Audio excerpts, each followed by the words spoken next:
નમસ્કાર. ક્યારે એવો વિચાર આવ્યો છે કે આપણો આ દેશ, જ્યાં આટલી બધી ભાષાઓ, ધર્મો અને સંસ્કૃતિઓ છે, એ એક રાષ્ટ્ર તરીકે કેવી રીતે ઉભરી આવ્યો? મતલબ આટલી વિવિધતા હોવા છતાં આપણે એક છીએ એવી ભાવના ક્યાંથી આવી? આનો જવાબ નવાઈની વાત છે કે બ્રિટિશ શાસનના સમયમાં છુપાયેલો છે. ચાલો આજે આ જ રસપ્રદ કહાણીને જરા ઊંડાણથી સમજીએ. તો આખી વાતને સમજવા માટે આપણે તેને 5 ભાગમાં જોઈશું. પહેલાં તો એ સમજીશું કે રાષ્ટ્ર એટલે શું. પછી જોઈશું કે કેવી રીતે અજાણતા જ અંગ્રેજોએ એકતાનો પાયો નાખ્યો. એ પછી વાત કરીશું એક એવા દુશ્મનની જેણે બધાને ભેગા કરી દીધા. અને પછી એ નવા વિચારો વિશે જાણીશું જેણે આઝાદીની આગને હવા આપી. અને છેલ્લે આ બધું મળીને કેવી રીતે એક રાષ્ટ્રનો જન્મ થયો. તો ચાલો શરૂઆત કરીએ સૌથી મૂળભૂત સવાલથી.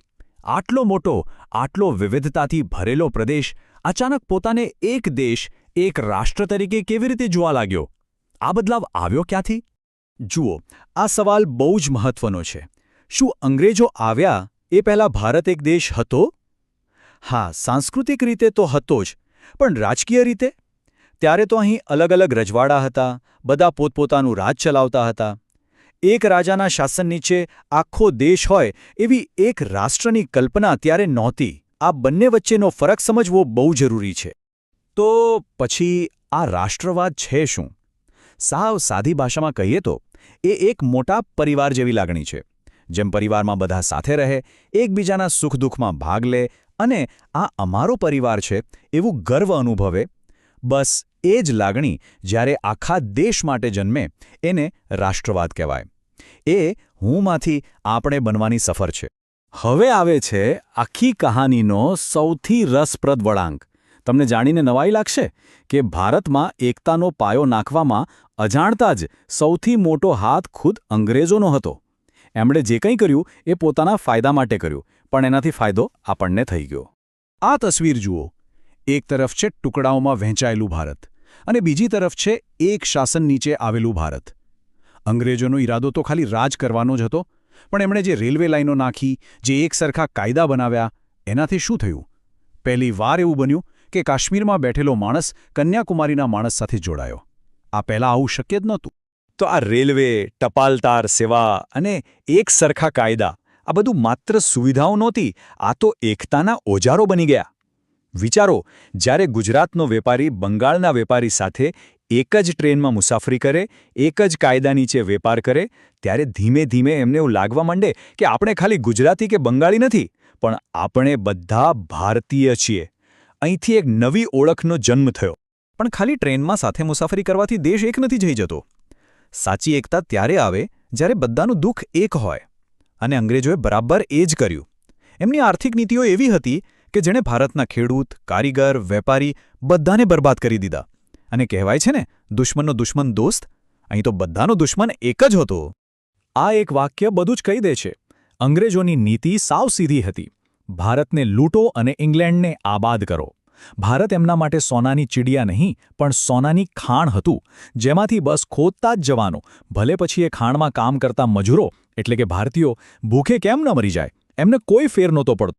આ ચાર્ટમાં ખાલી લીટીઓ નથી, એમાં લાખો લોકોની પીડા છુપાયેલી છે. ગામડાનો કારીગર બેરોજગાર થઈ ગયો, ખેતરમાં પાક ઉગાડનાર ખેડૂત દેવામાં ડૂબી ગયો. પણ બીજી બાજુ ઇંગ્લેન્ડની તિજોરીઓ છલકાઈ રહી હતી. જ્યારે આખા દેશના લોકો એક જ કારણે પીડાઈ રહ્યા હોય, ત્યારે એ સહિયારું દુઃખ જ એમને એકબીજાની નજીક લઈ આવ્યો. અને આ જ એકતાએ બ્રિટિશ શાસન સામે બળવાનો પાયો નાખ્યો. ઓકે, તો અત્યાર સુધી આપણે વાત કરી રાષ્ટ્રવાદના હાર્ડવેરની, એટલે કે રેલવે, કાયદા, આર્થિક શોષણ. પણ કોઈ પણ મશીનને ચલાવવા માટે સોફ્ટવેર તો જોઈએ ને?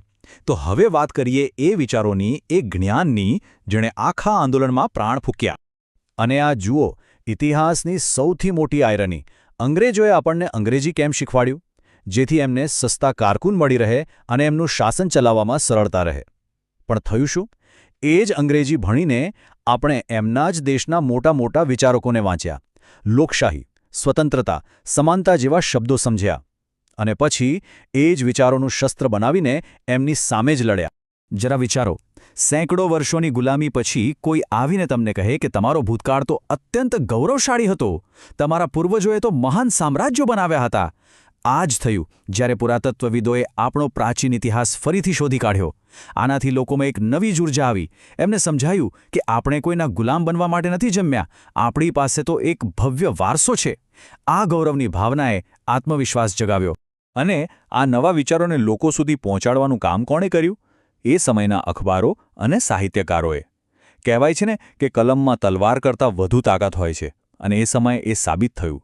સ્થાનિક ભાષાઓમાં છપાતા લેખોએ રાષ્ટ્રવાદની આગને દેશના ખૂણે ખૂણે પહોંચાડી દીધી અને અંગ્રેજ સરકારના અન્યાય સામે લોકોને જાગૃત કર્યા. તો આપણે બધું જ જોઈ લીધું. એક તરફ અંગ્રેજોએ બનાવેલું માળખું, બીજી તરફ એમનું જ આર્થિક શોષણ અને ત્રીજી તરફ આઝાદીના નવા વિચારો. હવે જોઈએ કે આ બધા ઘટકો જ્યારે ભેગા થયા ત્યારે શું બન્યું? તો આ છે ભારતીય રાષ્ટ્રવાદની એકદમ સચોટ રેસિપી. સ્ટેપ 1, અંગ્રેજો દ્વારા બનાવેલું વહીવટી માળખું. એ છે આપણો બેઝ.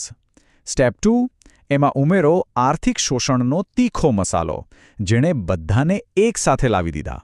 સ્ટેપ 3, એમાં સ્વતંત્રતાના નવા વિચારો અને પોતાના ગૌરવશાળી ઇતિહાસનું બળતણ નાખો. અને પરિણામ? એક એવું મજબૂત રાષ્ટ્ર જે પોતાની આઝાદી માટે લડવા તૈયાર હતું. તો અંતમાં સવાલ એ જ છે, જ્યારે એક માળખું, એક સહિયારી ફરિયાદ અને એક શક્તિશાળી વિચાર એક સાથે મળે ત્યારે શું થાય?